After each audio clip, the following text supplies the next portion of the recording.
सिंह व फतेह सिंह को सामूहिक रूप से संबंधित करने हेतु किया जाता है। निकिया जिंदाम वड्डा साका। गुरु गोविंद जी के बेटे साहिबजादे के शहादत को जब भी याद किया जाता है तो सिख संगत के मुख्य ये लफ्ज ही बयां होते हैं।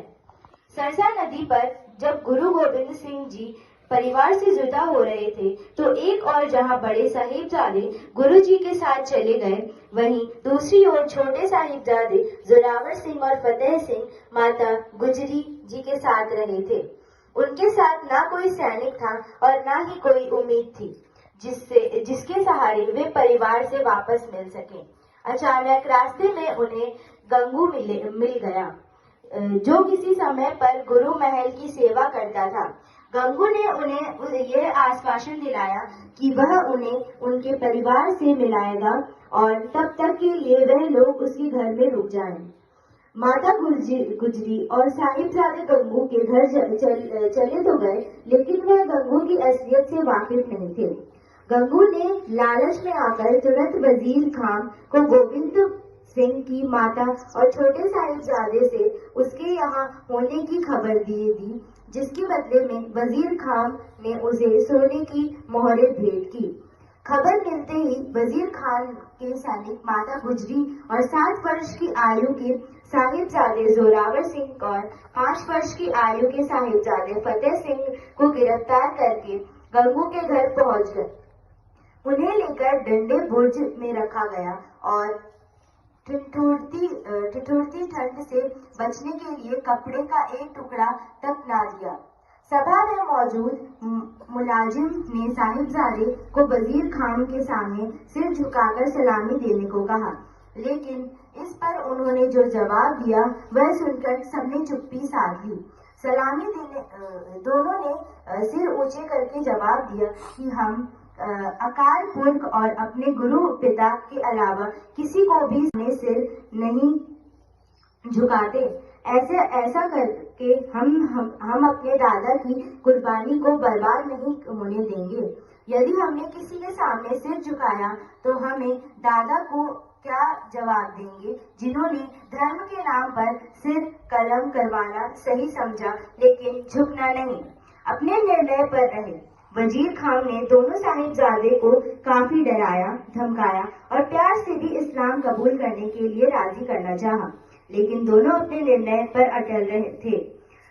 शहादत का फैसला आखिर में दोनों साहिबजादे को जिंदा दीवारों में चिनवाने का ऐलान किया गया। साहिबजादे अजीत सिंह श्री गुरु गोविंद जी के सबसे बड़े पुत्र थे। चमकौर के युद्ध में अजीत सिंह अतुलनीय वीरता का प्रदर्शन करते हुए वीर गति को प्राप्त हो गए। गुरु जी द्वारा नियुक्त किए गए 5 प्यारे से अजीत सिंह को समझाने की कोशिश की वे ना जाएं, क्योंकि वे ही सिख धर्म को आगे बढ़ाने वाली अगली शिक्षक हो सकते हैं। लेकिन पुत्र की वीरता को देखते हुए गुरु जी ने अजीत सिंह को निराश न किया। उन्होंने स्वयं अपने हाथों से अजीत सिंह को युद्ध लड़ने के लिए तैयार किया।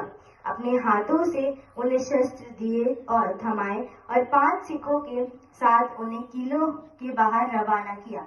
कहते हैं रणभूमि में जाते ही अजीत सिंह ने मुगल फौज को थर-थर कांपने पर मजबूर कर दिया। वे आखिरी सांस तक लड़ते रहे और फिर आखिरकार यह समय आया जब उन्होंने शहादत को अपनाया और महज 17 वर्ष की उम्र में शहीद हो गए। इसके नाम पर पंजाब के मोहाली शहर का नामकरण साहिबजादे सिंह नगर किया गया। साहिबजादे जुझार सिंह अजीत सिंह से छोटे जुझार सिंह अपने बड़े भाई के बलिदान के पश्चात नेतृत्व संभाला तथा पदचिन्हों पर चलते हुए अतुलनीय वीरता का प्रदर्शन करते हुए वीर गति को प्राप्त हुए। इस तरह 4 भाइयों और साहिबजादों ने अपनी शहादत से सभी को गौरवान्वित कर दिया। अब मैं इसके अंतर्गत मेरा पहला प्रश्न, गोविंद सिंह जी के 4 सुपुत्रों का क्या नाम था?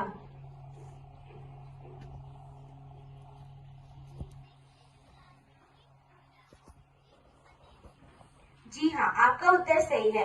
अजीत सिंह, जुझार सिंह, जोरावर सिंह व फतेह सिंह।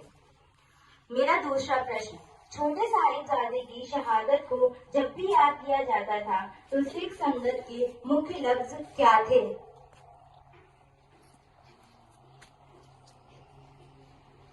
मैं अपना प्रश्न दोहराती हूँ।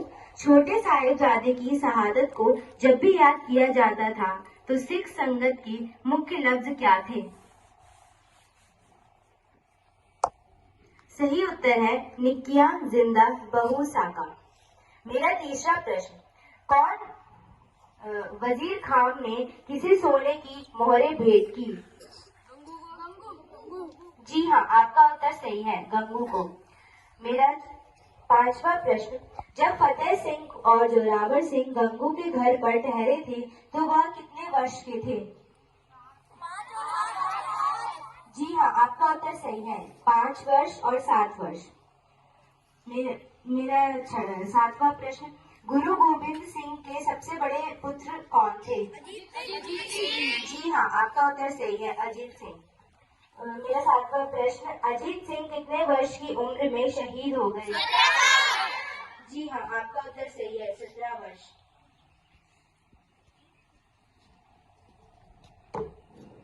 मेरा आठवां प्रश्न, गोविंद जी ने कौन सी नदी पर अपने परिवार को जुदा किया था?